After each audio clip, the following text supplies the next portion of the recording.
quiere por favor abrir su Biblia en Juan. Ahí es donde vamos a iniciar hoy, Juan capítulo 8. Juan capítulo 8. Y voy a empezar leyendo desde el versículo 12. Juan 8, versículo 12. Jesús les habló otra vez diciendo: Yo soy la luz del mundo. El que me sigue no andará en tinieblas, sino que tendrá la luz de la vida. Entonces los fariseos le dijeron: Tú das testimonio de ti mismo. Tu testimonio no es verdadero. Jesús les respondió: Aunque yo doy testimonio de mí mismo, mi testimonio es verdadero, porque yo sé de dónde he venido y a dónde voy. Pero ustedes no saben de dónde vengo ni a dónde voy. Ustedes juzgan según la carne. Yo no juzgo a nadie. Pero si yo juzgo, mi juicio es verdadero, porque no soy solo yo, sino yo y el Padre que me envió. Aún en la ley de ustedes está escrito que el testimonio de dos hombres es verdadero. Yo soy el que doy testimonio de mí mismo, y el Padre que me envió da testimonio de mí. Entonces le decían: ¿Dónde está tu Padre? Ustedes no me conocen a mí ni a mi Padre. Le respondió Jesús: Si me conocieran, conocerían también a mi Padre. Estas palabras las pronunció en el lugar del tesoro cuando enseñaba en el templo, y nadie lo prendió porque todavía no había llegado su hora.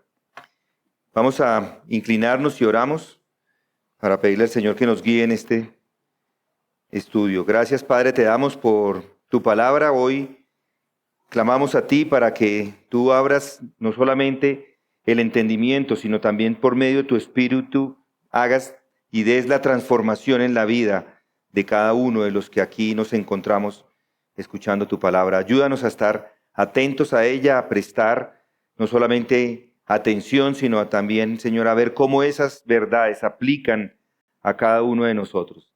Esto te pedimos en el nombre de tu Hijo. Amén. Estas palabras que acabamos de leer, sin exagerar, son un choque frontal entre la luz más pura y la ceguera más densa que el corazón humano pueda conocer. Noten específicamente ese versículo 19. Dice: Entonces le decían: ¿Dónde está tu Padre? Jesús respondió: No me conocéis a mí ni a mi Padre. Si me conocieres a mí, conocerías también a mi Padre.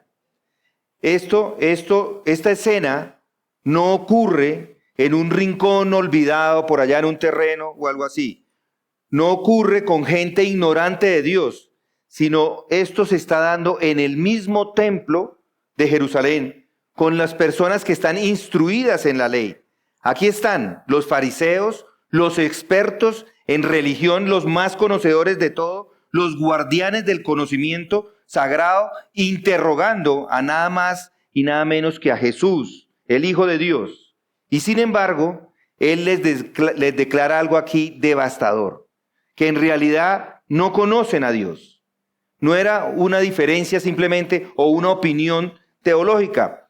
No es simplemente un malentendido menor. Jesús afirma que aunque ellos manejan las Escrituras, aunque memorizan los mandamientos y hablan a diario de Yahweh, están en lo más esencial en completa oscuridad. El problema o la raíz del problema no estaba en la falta de información, ellos la tenían toda. Noten qué es lo que está pasando. Aquí lo que sucede es que hay una falta de relación. No me conocéis a mí, dice, y a mi Padre tampoco. Y aquí, hermanos, tenemos la tragedia más grande de la historia humana, que hombres y mujeres, aún estando enfrente de la luz del mundo, no lo conozcan. Que teniendo delante el único camino hacia Dios, lo rechacen. Y les digo que esta tragedia no quedó simplemente en el primer siglo, allá muchos años atrás. Esto no es de un museo que sucedió y lo pusieron allí. Es una realidad tan viva hoy como lo fue entonces. Y yo les digo que aquí en Colombia, con toda su religiosidad, no es inmune a esta ceguera. Iglesias llenas, Biblias abiertas, vocabulario cristiano. Ustedes conocen, todo el mundo está diciendo: Dios le bendiga, Dios le bendiga. Todo el mundo, es su palabra, gracias a Dios. gracias a Dios, pero no conocen a Dios. Este versículo nos obliga a considerar dos verdades que definirán no solamente su vida en este mundo, sino su destino eterno.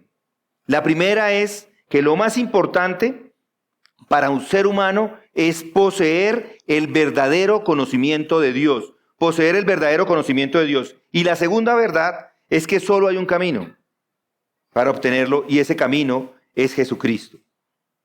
Esta es una historia que muestra una línea, que nos da una línea divisoria. Este es un punto de quiebre. Y a partir de acá vamos a ver en este texto que Jesús nos lleva a mirar estas dos realidades con claridad, con una claridad que no deja espacio para ser neutros. Y es precisamente allí donde debemos comenzar esta mañana. Si nuestro Señor, piensen eso, declara que la raíz de todo mal es no conocerle, entonces la primera y más urgente pregunta o cuestión que debemos examinar es esta: ¿qué significa en realidad conocer a Dios? Porque si esto es lo más grande y supremo en la vida, más vale que lo entendamos bien antes de engañarnos con una apariencia de fe que nos salva. Juan allí lo deja claro en el 8:19. Jesús lo deja claro por medio del evangelista Juan. Entonces le dijeron: ¿dónde está tu Padre?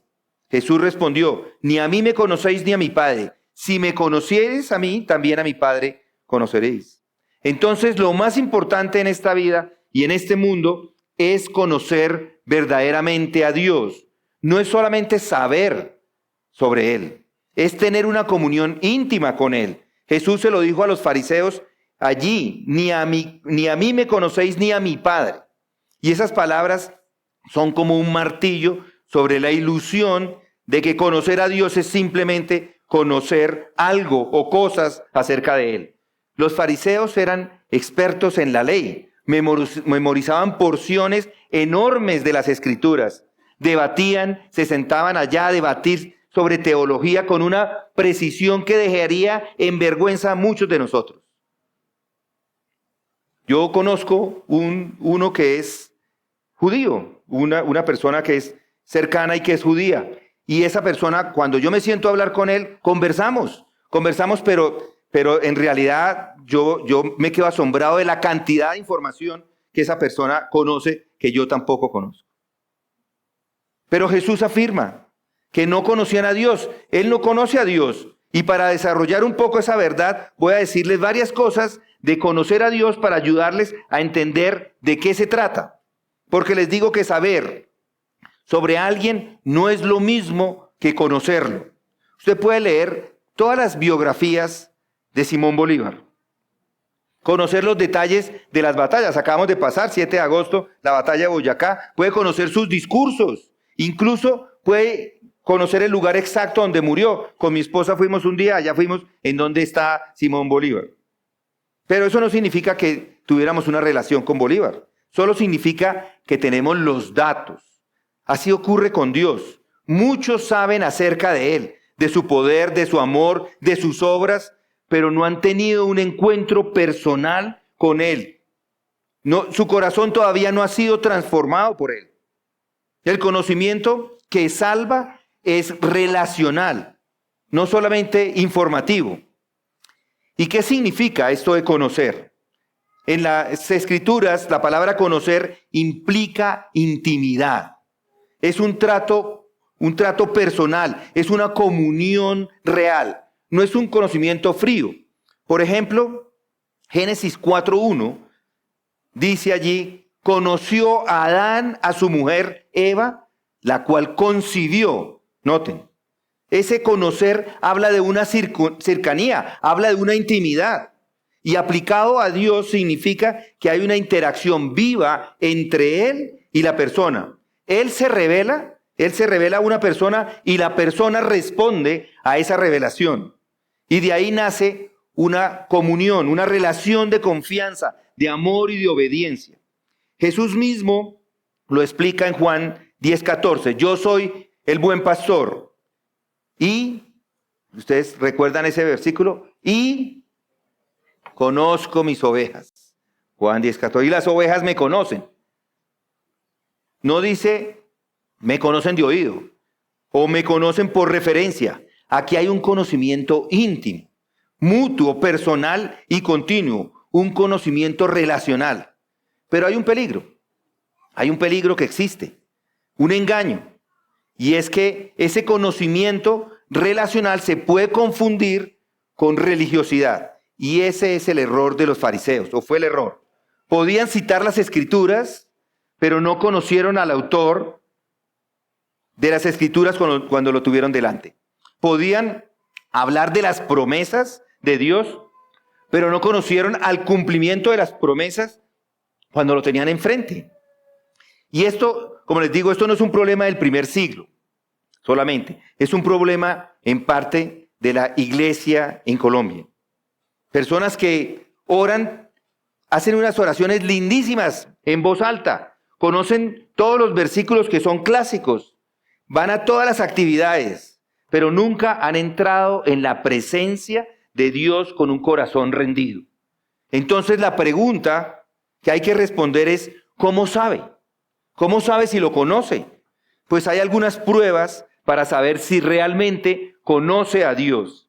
Y una de ellas es, 1 Juan 2:3 lo dice, nos da un criterio claro.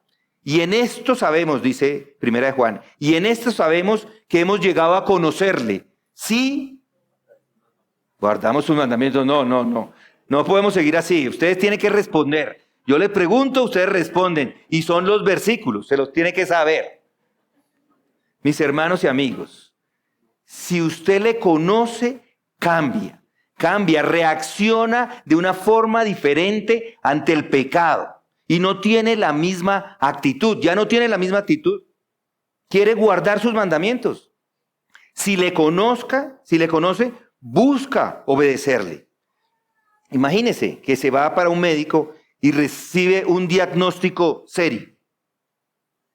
El doctor le receta un tratamiento claro y preciso.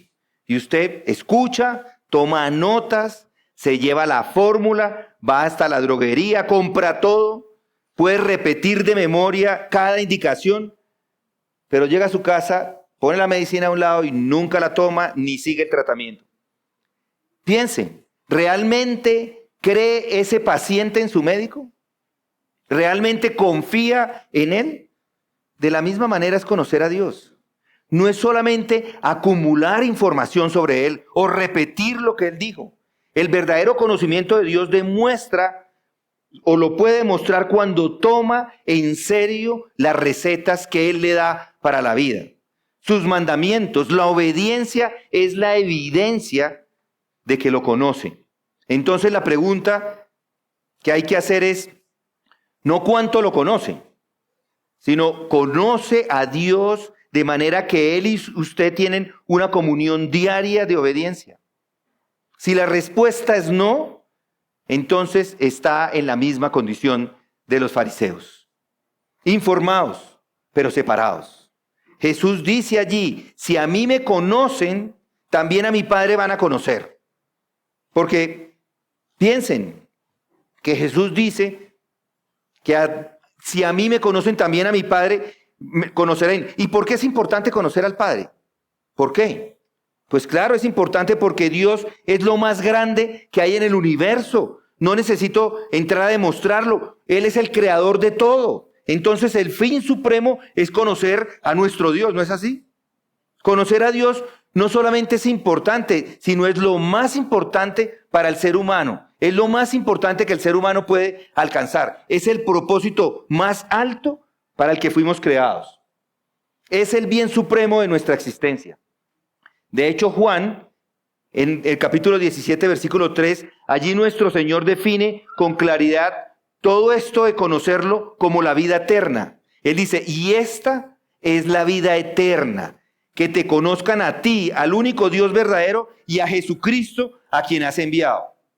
Él no dice que la vida eterna es vivir para siempre, no. O ir o no ir al infierno, no. Es conocer a Dios. Eso es la vida eterna. Va a pasar la eternidad conociéndolo a Él. Todo lo demás, ya sea el cielo, la gloria, la vida, la vida sin dolor, todo eso fluye de esta realidad central. La vida eterna es tener una comunión perfecta con Él. Felipe, que es uno de sus discípulos, captó algo de esto cuando dijo: muéstranos al Padre y nos basta. Juan 14:8. Aunque en ese momento Felipe no entendió lo que tenía adelante, su deseo era correcto. Piensen en eso. Si tenemos a Dios, no necesitamos nada más. No, nada debe adicionar a Él. Con Él nos basta, es suficiente. Y esto es de lo que hablaron los antiguos, y una vez alcanzado no hay nada más que buscar. ¿Por qué? Porque Él lo llena todo. Entonces piense, ¿cómo esa verdad reordena toda su vida? Si conocer a Dios es el fin supremo, todo logro humano, por brillante que sea, debe ponerlo subordinado a esa meta, conocerlo a Él. El éxito no se mide por la cuenta bancaria, ni por la reputación, sino por la comunión con el Creador. Incluso las pruebas y los sufrimientos se interpretan a la luz de cómo se acerca a Él. Pablo lo entendió cuando se lo dijo a los filipenses en el Filipenses capítulo 3, versículo 8, y dijo: y aún más, yo estimo como pérdida todas las cosas en vista del incomparable valor de conocer a Cristo. De conocer a Cristo Jesús. Mis hermanos, verlo así está en contraste frontal con todas las metas del mundo. El mundo define la vida exitosa por metas temporales. Obtener un título, ¿no es así? Alcanzar estabilidad económica, ¿no es cierto? Dejar un legado profesional. Pero las Escrituras nos recuerdan que todo eso se desvanece. Salmo 73:25 lo expresa con una claridad preciosa. ¿A quién tengo yo en los cielos sino a Dios? Y fuera de ti, nada deseo en la tierra. Uno. En nuestro país hay familias que se esfuerzan por años, para que un hijo llegue a graduarse como un médico, un ingeniero o lo que sea, para darle educación. Y el día de la graduación los papás están súper orgullosos. Pero todo ese esfuerzo tenía esa meta en mente. Ahora piense, si hay tanto esfuerzo por un objeto o un objetivo temporal, ¿no debería dedicar más tiempo y alcanzar lo que en realidad tiene valor eterno, que es conocer a Dios? ¿Está invirtiendo usted toda su vida en esa meta? O sea, gastando sus mejores energías con fin de que al final le acerquen a él, o lo está haciendo al contrario, poniendo todo su esfuerzo en otras cosas. Si su agenda, sus decisiones y sus prioridades no reflejan que conocer a Dios es lo primero, entonces eso ha tomado el lugar supremo en su corazón.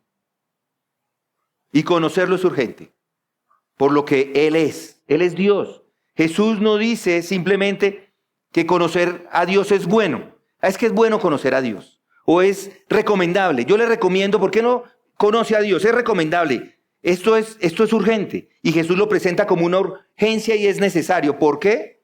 Porque el Dios al que debemos conocer no es cualquier figura religiosa. Es el Señor soberano.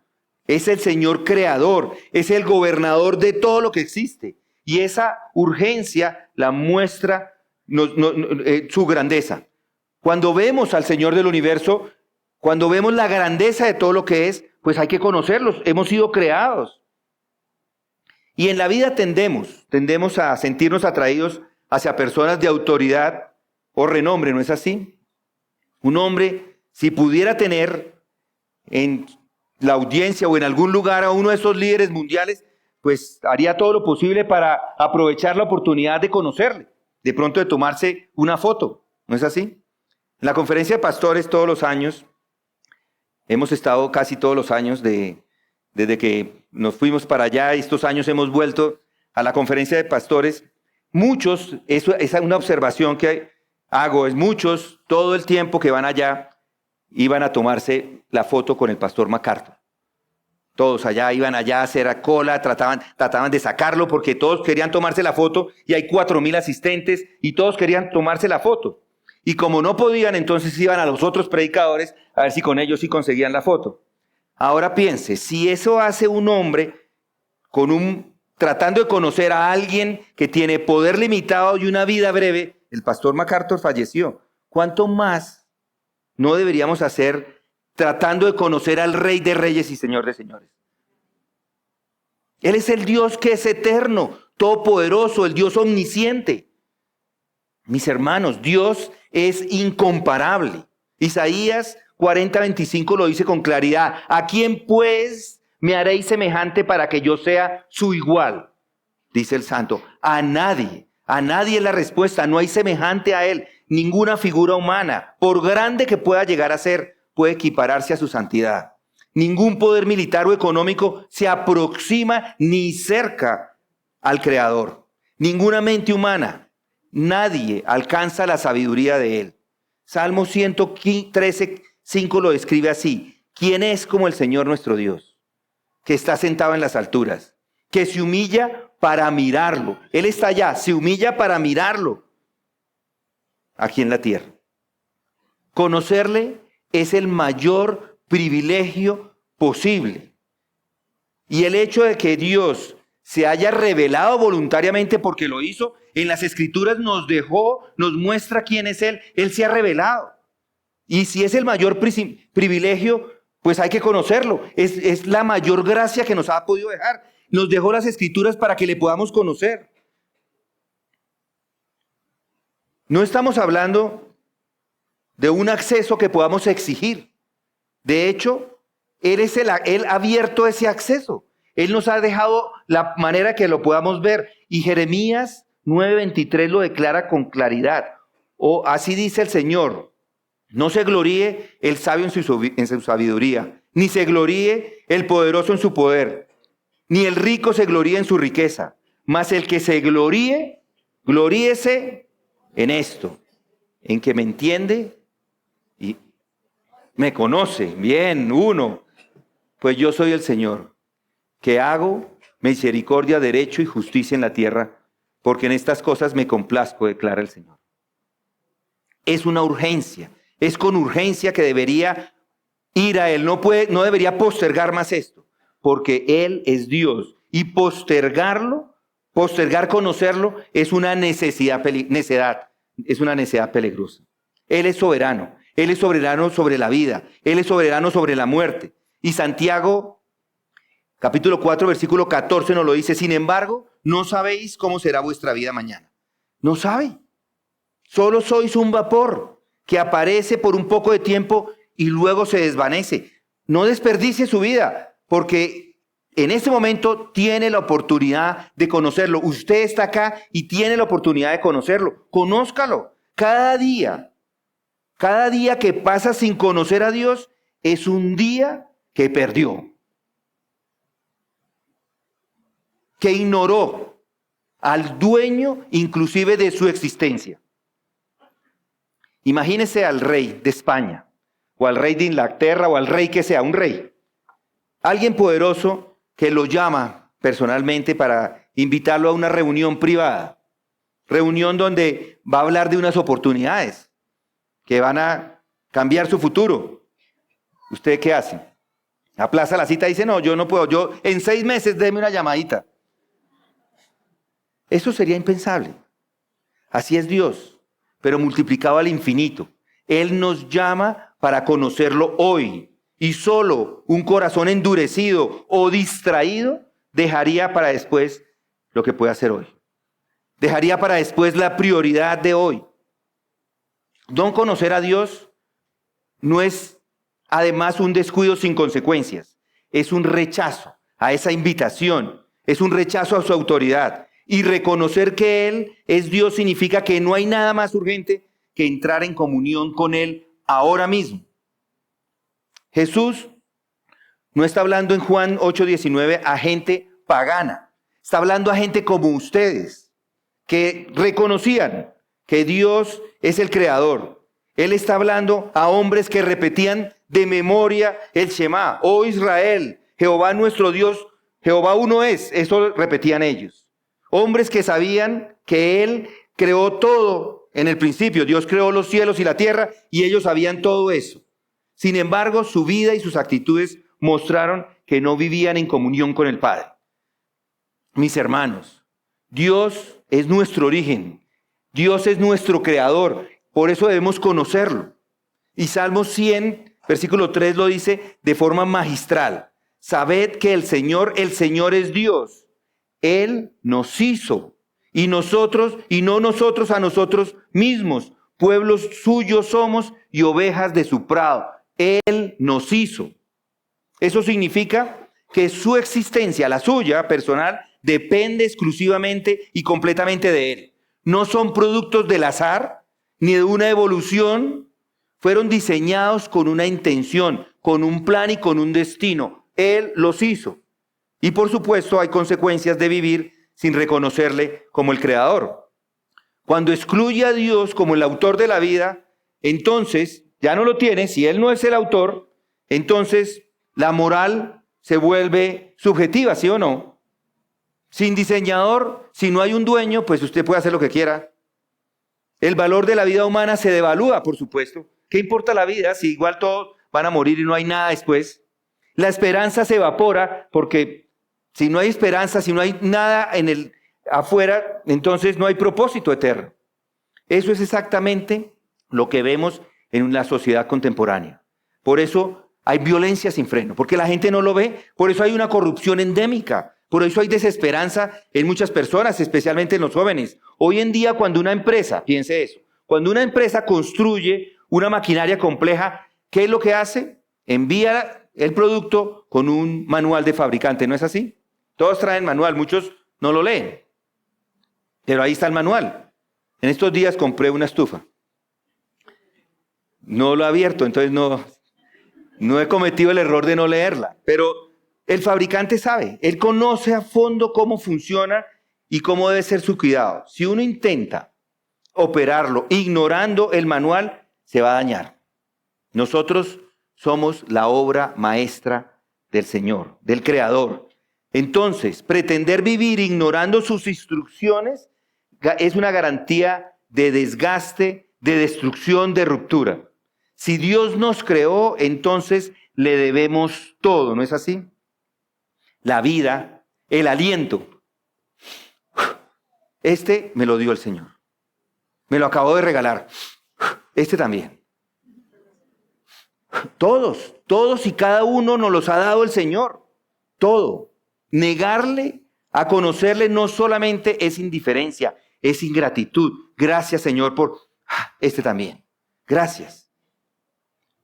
No reconocerlo es rebelión. Conocer a nuestro Creador es reconocer quién es realmente Él y cuál es su propósito. Y hay más. Conocerlo es la única fuente de la verdadera satisfacción. Juan 8:19 deja claro que quienes no lo conocen a Él ni al Padre están vacíos. Es lo único que tiene vida.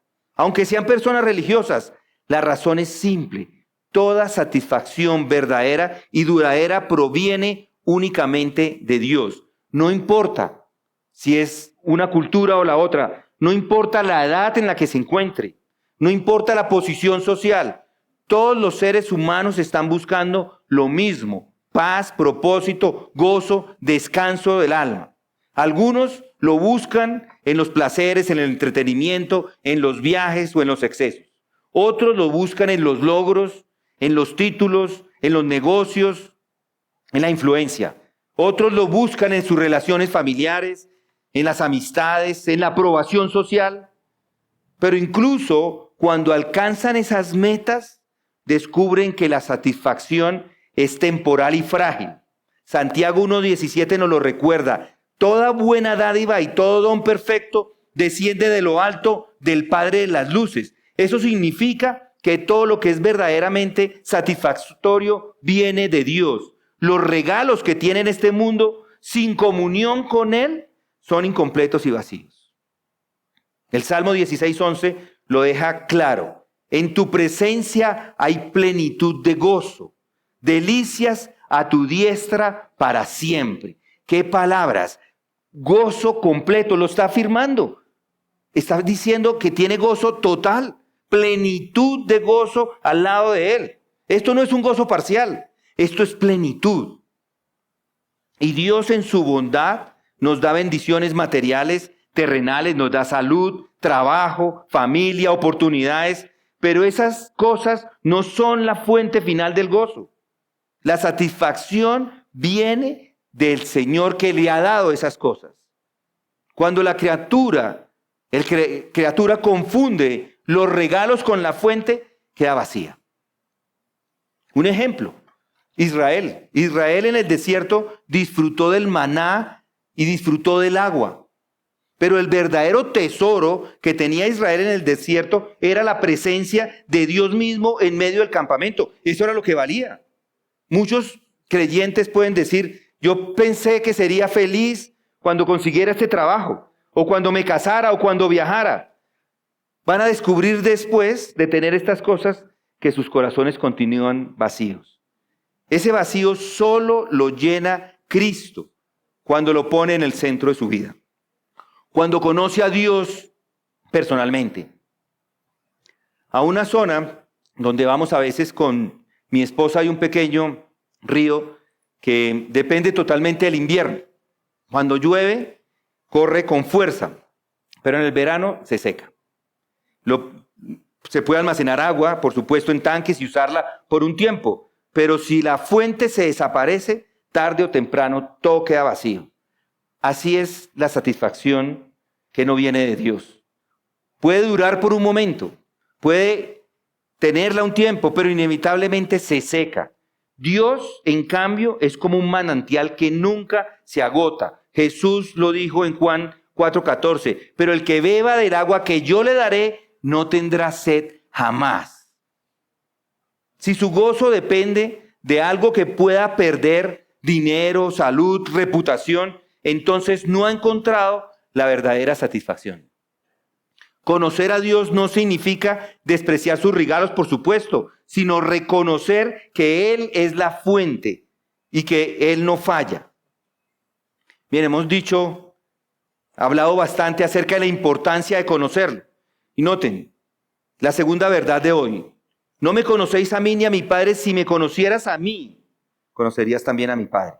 El único camino para conocerlo es por su Hijo. Si me conocieras a mí, conocerías también a mi Padre. ¿Y quién es Él? Bueno, Jesucristo no es simplemente un maestro excepcional, no es simplemente un líder moral o un profeta inspirado. Él es el Hijo de Dios hecho hombre. Jesús nunca se presentó como uno más en una lista de líderes religiosos. Desde el inicio de su ministerio afirmó cosas que ninguno otro podría decir con verdad. Yo y el Padre somos uno, por ejemplo. Juan 10:30. Antes de que Abraham fuese, yo soy. En Juan 8:58, usando allí el nombre divino revelado a Moisés. El que me ha visto a mí ha visto al Padre. Juan 14:9. Los fariseos entendieron perfectamente la implicación. Esto no es una metáfora poética, sino es una afirmación directa con la igualdad de Dios. Conocerlo a Él es conocer al Padre. ¿Y quién es Él? Pues es un hombre, sí, plenamente hombre, nacido de mujer, Gálatas 4:4, conoció el hambre, el cansancio, el dolor, pero algo en particular de ese hombre, sin pecado. Pero hay algo más también. Jesús es plenamente Dios, Él es el creador. Dice Juan 1:3, todas las cosas fueron hechas por medio de Él y sin Él nada de lo que ha sido hecho fue hecho. Él es creador. ¿Quién puede crear? Nadie, solo Cristo. Él es sustentador. Colosenses 1:17 lo dice, y Él es antes de todas las cosas, y en Él todas las cosas permanecen. Y por eso es digno de adoración. Apocalipsis 5:12 lo dice. El Cordero, Jesucristo, fue inmolado, digno de recibir poder, las riquezas, la sabiduría, la fortaleza, el honor, la gloria y la alabanza. Él es Dios, no hay nadie más, no hay ningún otro por encima de Él. No hay ninguno que reciba eso mismo, que tenga esas mismas características. Conocerlo a Él es conocer al Padre, y conocerlo a Él es conocer el camino hacia el Padre. Recuerden lo que dice Pablo en 1 Timoteo 2:5, porque hay un solo Dios y también un solo mediador entre Dios y los hombres. ¿Quién es? Cristo Jesús, hombre. No hay otro camino para llegar al Padre. Si hubiera otra forma, piensen en esto, si hubiera otra forma de que el hombre conociera a Dios y fuera salvo, ¿por qué el Hijo eterno habría dejado la gloria del cielo, tomando forma de siervo, humillándose hasta la muerte y muerte de cruz? ¿Por qué? Porque en la encarnación Cristo, esa encarnación solo tiene sentido en realidad si es absolutamente necesaria. Dios no envía a su Hijo a sufrir como un mártir simbólico. Él lo envía porque no hay otro camino para que podamos salvarnos, para poder llevarnos al conocimiento de Dios. Y Él es Dios. Él estuvo acá para demostrarnos que Él es Dios. Nos mostró sus atributos. Él controlaba la naturaleza. Calmó la tormenta en Mateo 8:26. Él tenía poder sobre la enfermedad, sobre la muerte, inclusive resucitó a Lázaro. Él tenía autoridad para perdonar los pecados, Marcos 2:5. Y todo eso acompañado de una vida absolutamente santa. Pablo lo resume así, Pedro lo resume así: el cual no cometió pecado ni engaño alguno se halló en su boca. Perfecto es Él. Esas son características únicas del Padre. Muchas personas dicen conocer a Jesús, pero en la práctica lo reducen a verlo como un maestro, como un ejemplo moral. Y eso ya en sí es un error fatal. Si Cristo no es Dios encarnado, entonces no puede revelar plenamente al Padre ni salvar de manera perfecta. Reconocer quién es Él no es una opción. Esta no es una opción. Si usted no recibe al Hijo de Dios como la segunda persona de la Trinidad, como uno igual al Padre, no lo recibe en absoluto. En un hospital usted puede encontrar médicos de distintas especialidades. Algunos pueden orientarle, otros pueden remitirlo a otro médico cuando vaya, pero solo un cirujano calificado puede realizar una operación que necesita, una abertura, por ejemplo. Hemos tenido un par de hermanos en estas últimas 2 semanas que tuvieron cortes en sus manos y fueron al hospital a urgencias y allí solamente les dieron calmantes porque tenían que volver unos par de días después cuando el cirujano de turno pudiera estar. Así es con Cristo. Él es el único que tiene la capacidad de sanar su alma para siempre. Solo el Hijo de Dios tiene la capacidad de llevarle al Padre. Entonces, conocer a Dios se hace por medio de conocer al Hijo. Y no estoy hablando de conocer simples enseñanzas o consejos morales o ejemplos de vida. Aunque todo eso está en Él, yo hablo de algo más cercano. Es una relación con Él. Hablo de conocer esa obra objetiva que Él tuvo. Es conocer su historia. Es conocer su eternidad. Es conocer esa obra que quitó el pecado que nos separaba de Dios. Desde Génesis 3, la humanidad ha estado separada de Dios, no solamente por ignorancia, sino por culpa. El pecado no es una idea abstracta ni un error administrativo. Es una rebelión moral en contra del Dios Santo. Y esa culpa real requiere una solución real. Isaías lo expresa así: vuestras inequidades han hecho división entre vosotros y vuestro Dios, y vuestros pecados han hecho ocultar de vosotros su rostro. Hay una división. Mientras el pecado no sea tratado, el hombre no puede conocer a Dios. Y las soluciones humanas siempre fallan. El moralismo, esforzarse en hacer esas reglas para equivalar la balanza, mantiene la separación. La religión ritualista o multiplicar todas esas ceremonias o sacrificios mantiene la separación. La filosofía, que lo que hace al final es redefinir el concepto del bien y el mal para calmar la conciencia, mantiene la separación. Nada de eso quita el pecado ni satisface la justicia de Dios. Hebreos 10:14 lo dice con contundencia, porque es imposible que la sangre de toros y de machos cabríos quite los pecados. Es imposible. Y Jesús hizo esa obra única. Jesús vino con un propósito central, porque ni aún el Hijo del Hombre vino para ser servido, sino para servir y para dar su vida en rescate por muchos. Ese rescate no es un pago simbólico, es un precio real. Su propia vida fue ofrecida en la cruz como sustituto del pecador. Cuando usted cree en Él, todos sus pecados son puestos en la cruz. El lugar que usted se merece, lo tomó Él. Esto es una sustitución penal. Él llevó la pena de todos nosotros que merecíamos. Es una satisfacción divina. En Él la justicia y la misericordia de Dios se encontraron. Esto es lo que permite un acceso directo al Padre. Al morir Jesucristo, el velo se abrió. El templo del velo se rasgó. Y eso simboliza ahora que el camino al Padre queda libre para todo aquel que viene a Cristo. Segunda de Corintios 5:21 lo resume. El que no conoció pecado por nosotros, lo hizo pecado para que nosotros fuésemos hechos justicia de Dios en él. Aquí está la diferencia entre Cristo y cualquier otro líder religioso. Ninguno de ellos murió como sustituto de los pecadores. Ninguno puede ofrecer una vida sin mancha para que Dios la aceptara como pago. Ninguno resucitó para confirmar que la deuda estaba saldada. Por eso, Hebreos 10:14 dice, con una sola ofrenda hizo perfecto para siempre a los santificados.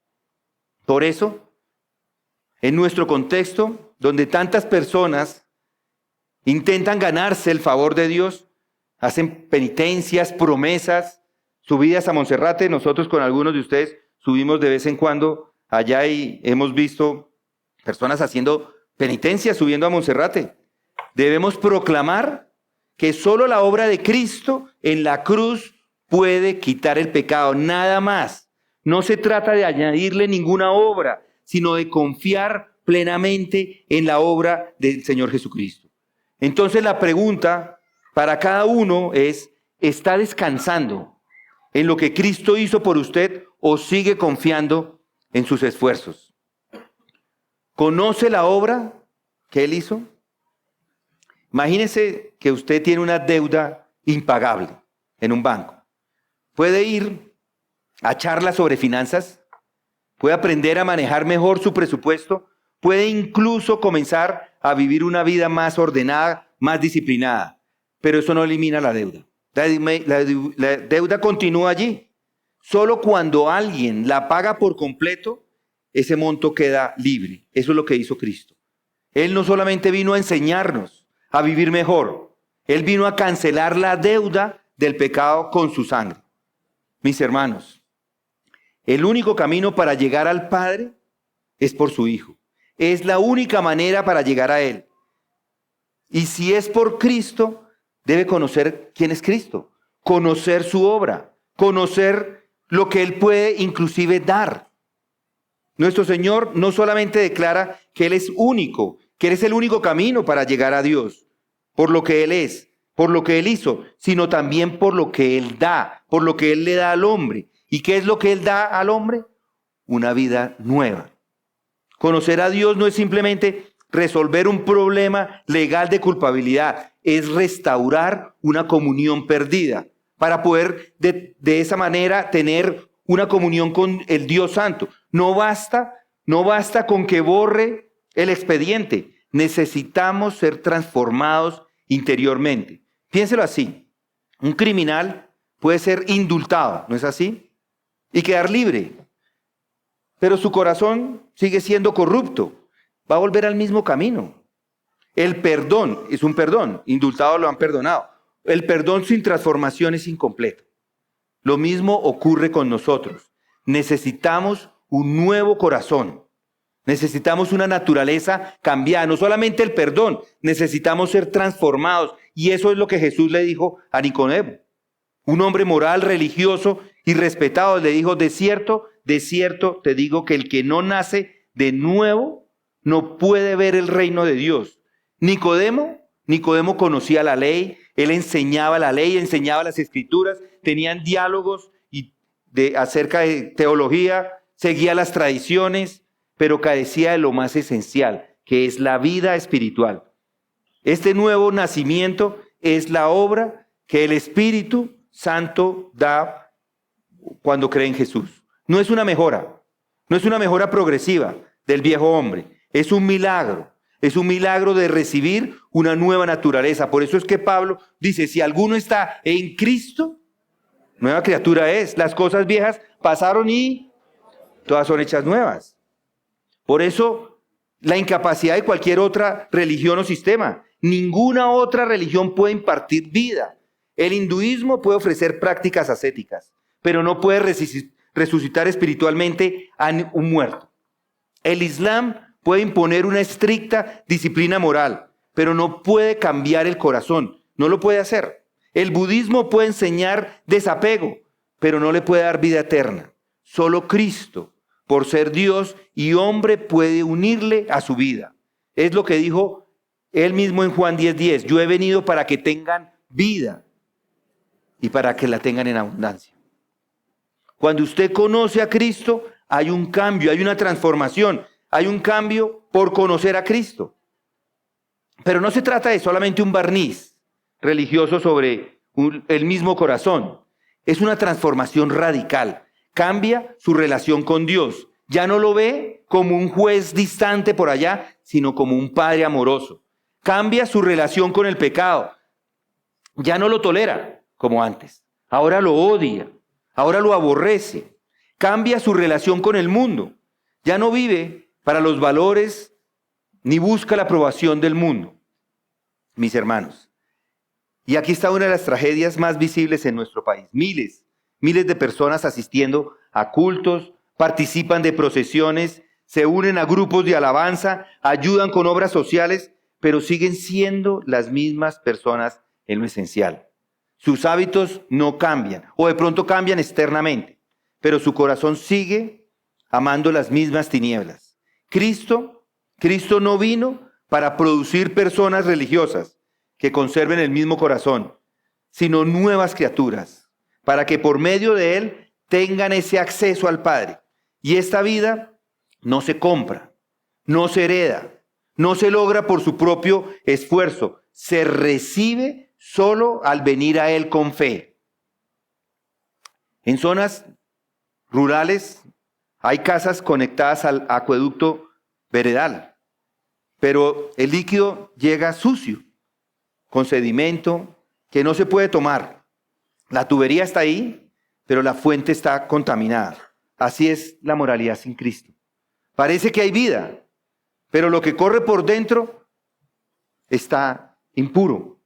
Cristo no solamente limpia el agua, Él cambia la fuente. No solo repara simplemente la tubería. Por dentro, por todas partes, por encima, por debajo, todo brota para vida eterna. Y hay más. Cristo no solo abrió el camino para morir en la cruz, sino que vive hoy para mantener abierto ese acceso.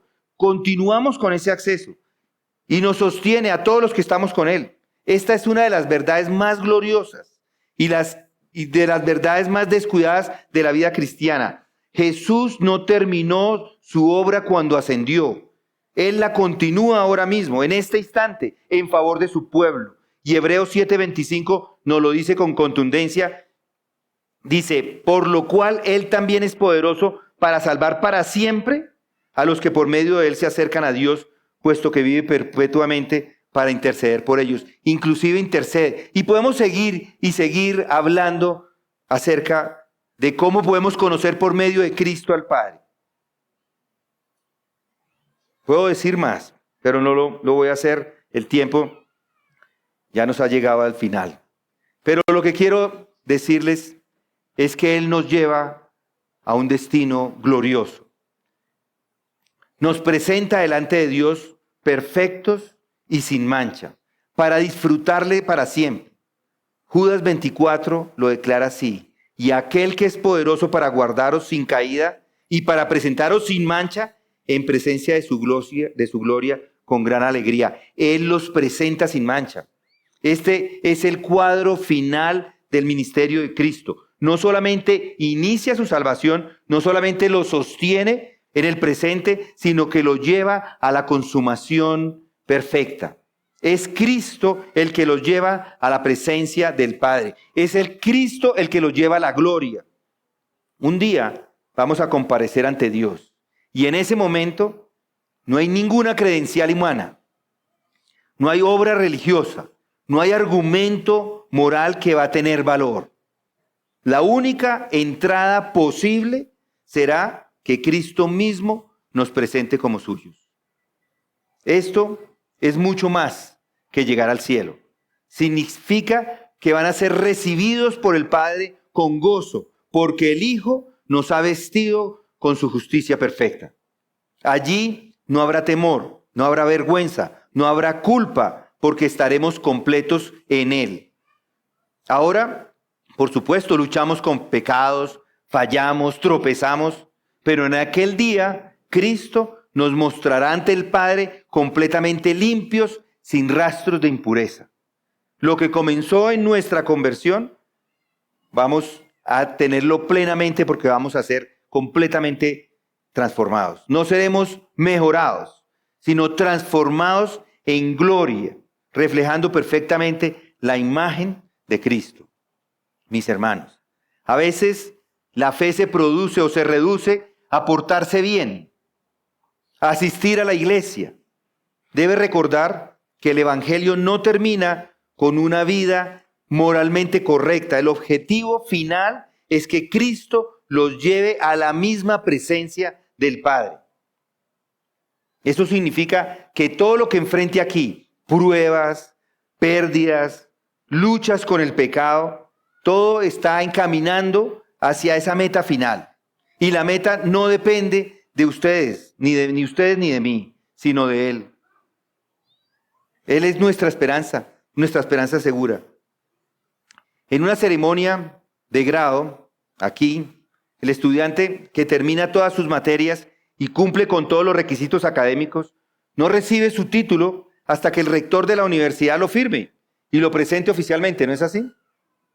Puede haber hecho todo bien, pero sin esa firma no entra a la lista de los graduados. En el cielo ocurre exactamente algo semejante, algo semejante mejor. Nadie entra por su cuenta, aunque tenga una vida correcta. Solo aquellos que Cristo presenta delante del Padre, vestidos con su justicia, tendrán entrada en la gloria. Mis hermanos, si sale al campo, en medio de las montañas en donde vivimos, no es difícil encontrar abismos, ¿no es así? Abismos que solo pueden cruzarse por un puente colgante. Piense en un lugar extremo, está lleno de vida, de cultivos, de casas, y el otro lado, donde usted está, es un terreno árido y sin recursos. Pero entre los dos hay un precipicio mortal. Algunos intentan cruzar improvisando algunas cuerdas, colocan tablas inseguras, tratan de bordear los caminos y tratar de llegar allí por esos caminos peligrosos, pero nadie llega. La mayoría cae o se devuelve sin lograrlo. Conocer a Dios es estar del otro lado. Nosotros estamos del lado de la separación, del pecado, de la muerte. Entre Él y nosotros hay un abismo que no podemos cruzar por nuestras propias fuerzas. Las religiones, la moralidad, las buenas obras son como cuerdas viejas que prometen un paso seguro, pero se rompen en el camino. Cristo, en cambio, es el único puente firme para sostener a cualquiera que confíe en Él. No necesita esfuerzos humanos ni cambios Nada. Si quiere llegar a la presencia del Padre, debe cruzar por Él. Si quiere conocer al Padre, es por medio del puente que es Cristo. Rechazar ese puente, insistiendo en otros métodos, no es solamente una imprudencia, sino es condenarse a permanecer para siempre en el lado equivocado de la misma. Mis hermanos y amigos, hemos visto dos verdades que determinan no solo cómo vivimos hoy, sino cómo estaremos para toda la eternidad. Primero y lo más grande, lo más urgente, lo más importante en la vida es conocer verdaderamente a Dios. No hay logro humano, no hay título, no hay riqueza, no hay experiencia que se compare con esto. Como dijo el salmista, ¿a quién tengo yo en los cielos sino a ti? Y fuera de ti, no deseo, nada deseo en la tierra. Y segundo, el único camino para ese conocimiento es Jesucristo. No es un camino entre varios, no es una contribución más al pensamiento religioso del mundo. Es el único camino, es el único puente tendido entre Él y nosotros. Vamos a orar. Gracias, Padre, te damos porque tu verdad es una verdad que confronta a cada uno de nosotros a ver en dónde estamos poniendo nuestros esfuerzos. Y te damos gracias porque tú nos amonestas, nos muestras la importancia de poner todos nuestros esfuerzos, todas nuestras metas como el único objetivo, conocerte a ti. Y conocerte a ti por medio de tu Hijo Jesucristo. Ayúdanos en esta tarea. No permitas que nos desviemos por las cosas del mundo, sino por el contrario, que tengamos nuestro foco, nuestro objetivo en el lugar correcto. Y es en Cristo Jesús que te lo pedimos.